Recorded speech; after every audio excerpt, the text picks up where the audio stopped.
नमस्कार. विश्व 24 न्यूज मध्ये परत एकदा आपलं सर्वांचं स्वागत आहे. मी सोलापूर शहरातील प्रभाग क्रमांक 25 मध्ये उभा आहे. सोलापूर शहरातील प्रभाग क्रमांक 25 मध्ये आतापर्यंत झालेला विकास आपल्याला दाखवण्यासाठी माझा हा छोटासा प्रयत्न आहे. बांधवांनो, आपण प्रत्येकाने पाहिलं असेल, निवडणूक म्हटलं की प्रत्येक उमेदवार हा विकासाच्या मुद्द्यावरती निवडणूक लढवत असतो. आणि प्रभाग क्रमांक 25 मध्ये गेल्या 5 वर्षाच्या काळामध्ये जे नगरसेवक होते, त्या नगरसेवकांनी आतापर्यंत या प्रभाग क्रमांक 25 मधला काय विकास केला हे आपल्याला दाखवण्याचा प्रयत्न करतोय. तर हा माझ्या पाठीमागे बघू शकता. कॅमेराला विनंती करतो की हा जो विकास आहे, हा विकास थोडा दाखवा, म्हणजे जनतेच्या लक्षात येईल की आतापर्यंतच्या कार्यकाळामध्ये जे काही उमेदवार होते नगरसेवकाचे, त्या नगरसेवकांनी काय विकास केला हे जनतेला थोडं लक्षात आलं पाहिजे.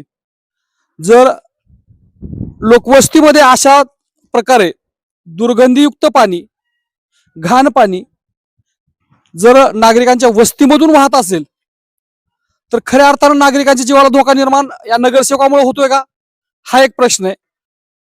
आणि या दुर्गंधीयुक्त पाण्यामुळं अनेक रोगराई पसरत आहेत. अनेक छोटे छोटे मुलं याच दुर्गंधीयुक्त पाण्यामुळे आजारी पडत आहेत. मग याला कारणीभूत कुठतरी भाजपचे नगरसेवक आहेत का, हा खरा प्रश्न आहे. चाचा नमस्कार. प्रभाग क्रमांक 25 मध्ये गेल्या 5 वर्षामध्ये नगरसेवकांनी जो विकास केलाय तो आम्ही आता दाखवलेला आहे. हे जे आपल्या पाठीमागे जे एकदम दुर्गंधीयुक्त पाणी वाहतंय, या पाण्यामुळे तुम्हाला त्रास होतोय का नाही? लय त्रास आहे आम्हाला. आम्ही नाही ना म्हणलं तर 40 वर्षांना त्रास आहे. 40 वर्ष होऊन गेले तर तेव्हापासून आम्ही हे करतो, गटर मध्ये राहतो. इथल्या नगरसेवकाला कधी दाखवलंय का आपण बुवा इथं असं? येते ते करतो म्हणते ते, हात मतदान इलेक्शन आलं की आधी येतात ते, इलेक्शन झाल्यावर तिकडे बसतात जाऊन, येतच नाही तिकडे. म्हणजे इलेक्शन पुरतं येतात, हात जोडतात आणि निघून जातात. हे जे दुर्गंधीयुक्त पाणी वाहतंय याच्यामुळे तुमच्या घरामध्ये रोगराई पसरते का? लय जास्त सगळे आजार येते आता. घरात जाऊन बघा, आजार येते सध्याला. आपण 2 मिनिटं या ठिकाणी थांबलोय तर श्वास गुदमरल्यासारखं होतोय. मग तुम्ही इथं तुमचं अख्खं आयुष्य काढताय. या पाण्यामुळे तुमच्या मुलांना रोगराई होते, तुमच्या घरामध्ये आजाराचं प्रमाण वाढतंय. हे सगळं होत असताना देखील तुम्ही स्वतः निवडून दिलेले उमेदवार आहेत. तुम्ही गेल्या पंचवार्षिकला निवडून, म्हणजे तुम्हीच मतदान केलंय ना? हा, आम्हीच केलं. निवडून द्या करतो म्हणजे ते मत घालायचे आम्ही घालतो. निवडून आलं तर तिकडे जाऊन बसायची. आता या मावशी नमस्कार. मी तुमच्या प्रभाग क्रमांक 25 मध्ये आलोय. तुमच्या प्रभाग क्रमांक 25 मध्ये हे जे पाणी वाहतंय घरात आता आहे, हे तर सोडा पुरा फलाट भरून ते कोणाचं बघाव समजा मुंग्यावर लागून घरात समजा किडे यायला ते या घाण पाण्याचा वास तुम्हाला येत नाही का? येतच की. मग दररोज दवाखाना चालू आहे पोराला आमचे. अरे बापरे, म्हणजे आजारी ते पडले. गट्यारच बुखार सर्दी खांसी ये चालूच है. यहाँ तक आता पानी ये भरता ही.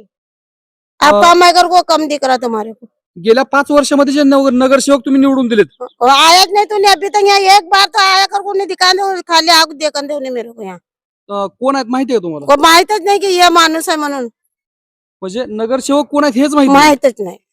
मग तुम्ही आता नगरसेवक माहित नाही, फिर त्यांच्यापर्यंत पोहोचण्याचा विषयच नाही. फिर ये गटार को रोड को भी उधर सब पूरे ड्रेनेज ये बनाए से वो रोड, ये रोड को भी 10 बार लड़ाई होती है हमारी. बच्चे चलने आता नहीं, 10 बार गिरते दिन भर में. पानी उस दिन तो नाला होता, नाला पूरा वो गटर वहां फुटती, यहाँ से पूरा नाला बहुत है. आता तुमच्या प्रभाग क्रमांक 25 ला वारसीच नाही कोण भी. वारस तर नाही, आता ही सिद्धच झालंय. परंतु आता येणाऱ्या काळामध्ये जे कोणी उमेदवार येतील, पहिला ये सुधारेगा तो मत देते नाही तो नाही देते. ही राज्यातील महत्त्वाच्या आणि आपल्या भागातील ताज्या बातम्या पाहण्यासाठी आजच आमच्या विश्व 24 न्यूज चॅनलला यूट्यूबवर सबस्क्राईब करा आणि बेल आयकॉन प्रेस करा.